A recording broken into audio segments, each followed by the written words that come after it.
Christopher, today I'm going to read your mind, okay? This is not some sort of sleight of hand juggling stunt. There'll be no juggling, okay? This is no juggling. This will be I'm going to try to read your mind kind of thing there. Now, I'm shuffling the deck. Chris, you could shuffle the deck if you wanted to, okay? No big deal here, look.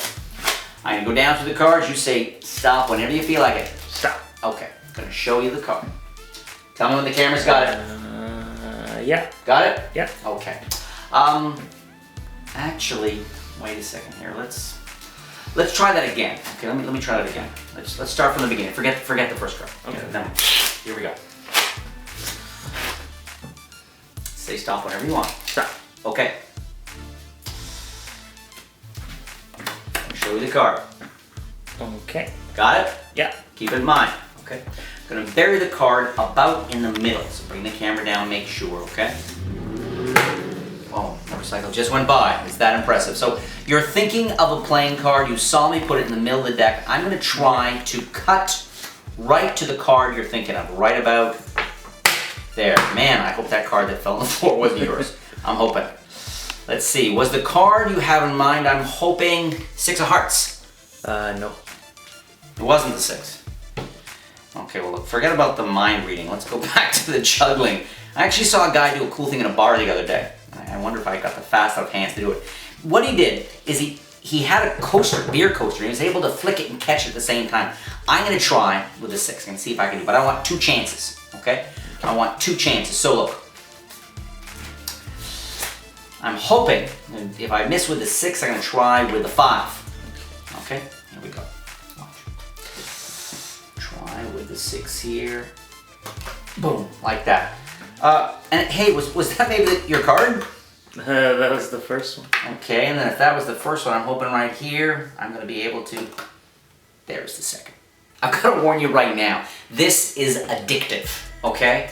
This little edge, flick, juggle, catch, I've done it, and as soon as I do it, I see people trying it. People do it with business cards, people do it with dollar bills, beer coasters. You can do it with the deck in the case. Cigarette packs, on and on and on. Cell phones, I've done it. Got a whole bunch of things going on today's video. So for example, I'm going to show you teach you the juggling and give you a very important tip on how to do it, how to learn it. Show you something you can do with just one card. You can do the two card thing. This week's magic question of the week is this. What is it about responding? What is it about reacting to your audience that makes your performance so powerful?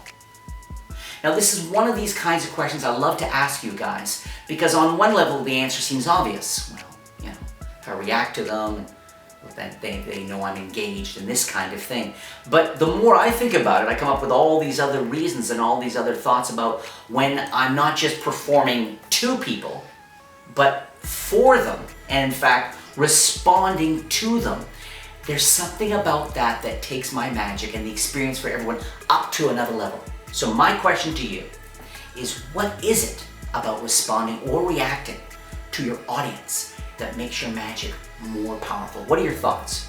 Every week I read your thoughts. There's so many thoughtful magicians out there, so I feel so grateful. Please leave a comment down below, share your thoughts, and you'll automatically have a chance to be entered into the contest to win one of 12 of my Shine Coin Magic DVDs. Thanks.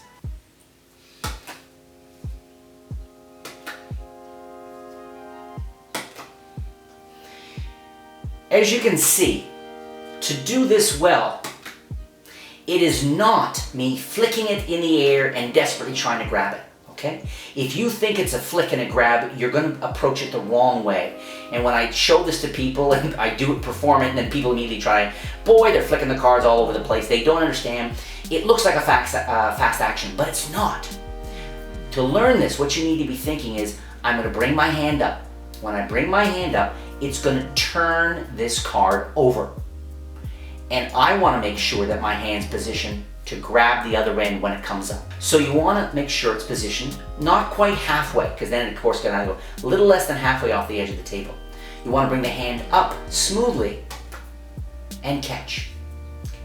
Up smoothly and catch.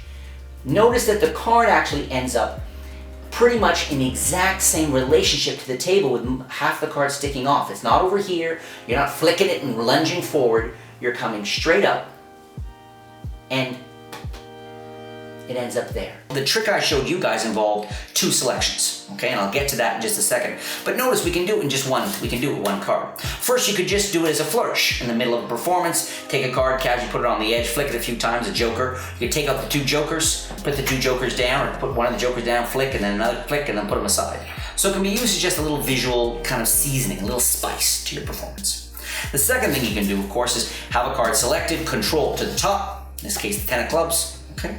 Do a double lift, and let's say you're gonna try to find the card. Was that your card? No, that wasn't your card. Okay, well look, I'm gonna use a magic gesture to do it. You might have seen the wave and the snap of the fingers. Mine's a little different, and you do turn the double over, take the card, which they think's the 7, is their card, put it on the edge of the table, right? Come over here and say, my magic gesture isn't a snap, it isn't a wave. I just bring my hand up, and it changes, okay?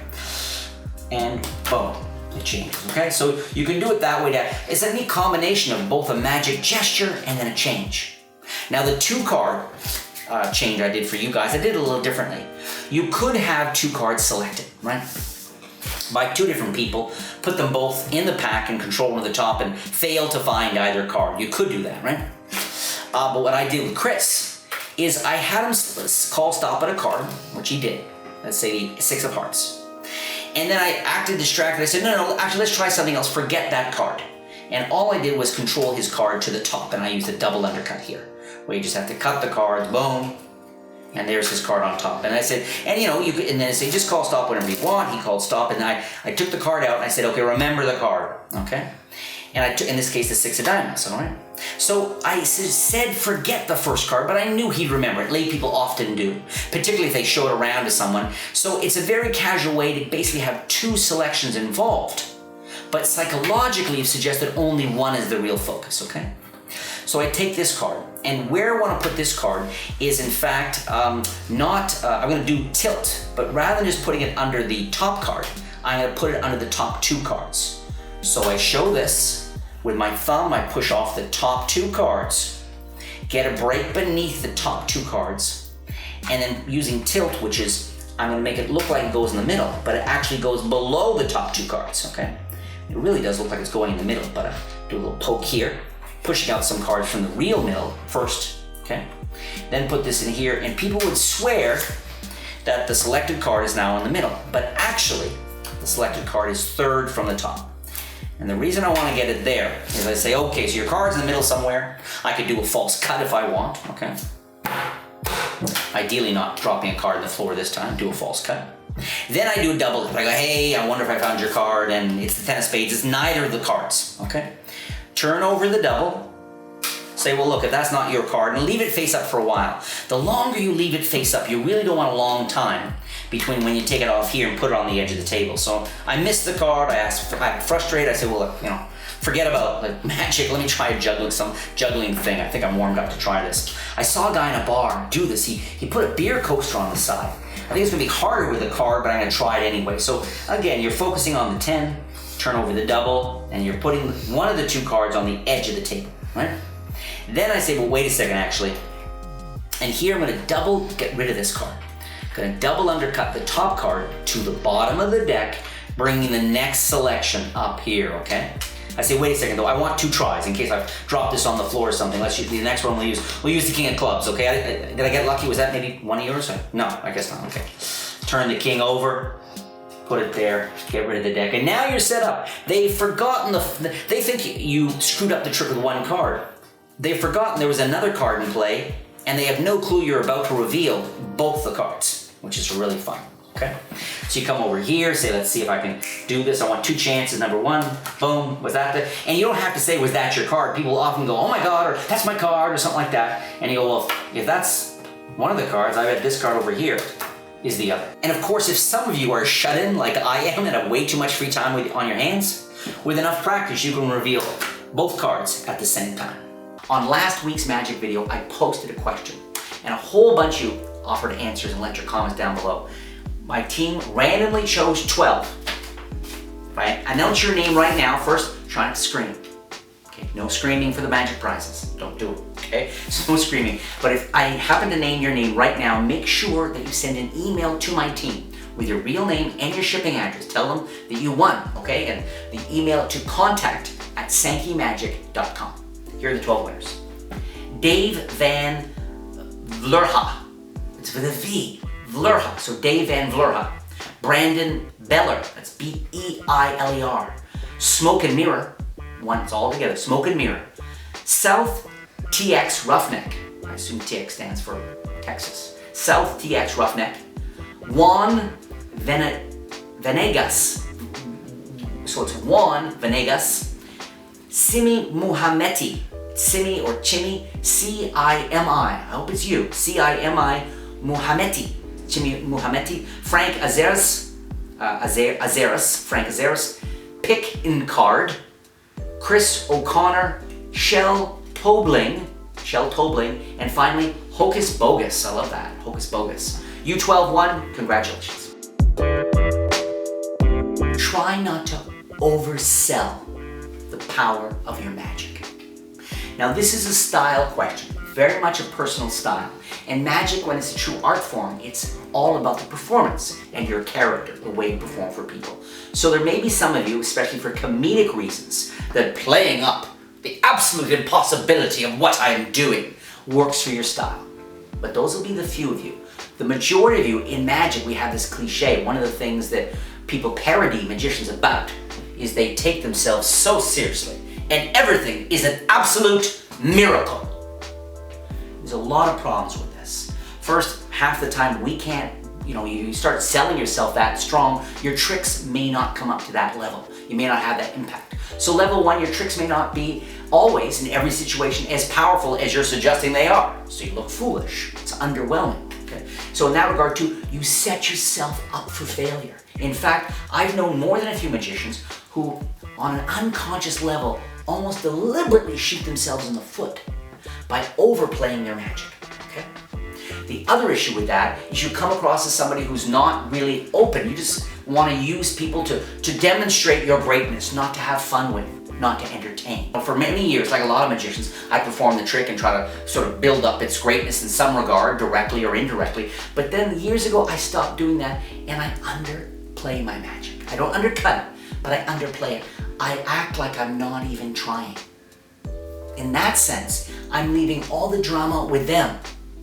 Imagine somebody who shows you something incredible, something inexplicable, but they show it to you in a way that seems almost casual or second nature to them. There's amazing power in that. You're leaving all the drama. It's like they end up with all the tension and they have to release it. You're not going to release any of it for them. They're stuck with all of it. There's a quote, you've heard me say it before, I love this quote. Chesterton, a writer, he said that angels can fly because they take themselves lightly. And I have found that when you present your magic, not in a, hey, it's amazing and great, but in a more casual way, this notion of I'm not even trying, people almost think, what could he do if he tried? This very casual, relaxed sharing of what you do will often get much greater reactions than if you try to play it up way too big. And remember to leave a comment down below. Leave your answers, your thoughts to this week's magic question, which is, what is it about responding or reacting during your performance, while you're doing a trick, responding to people, responding to the situation? What is it about that that's so powerful and makes your magic that much stronger and makes the show, I think, ultimately more memorable? Leave a comment down below, automatically enter into the draw to win my Shine Coin Magic DVD. As much as I love performing magic with cards and coins, there's something about doing magic with a borrowed item from somebody, something that they have on their own person that is especially magical. So with that in mind, if you'd like to learn a trick with a borrowed object that truly is amazing, click right there. And if you want to learn one of the tricks with a borrowed item I perform personally all the time, click there.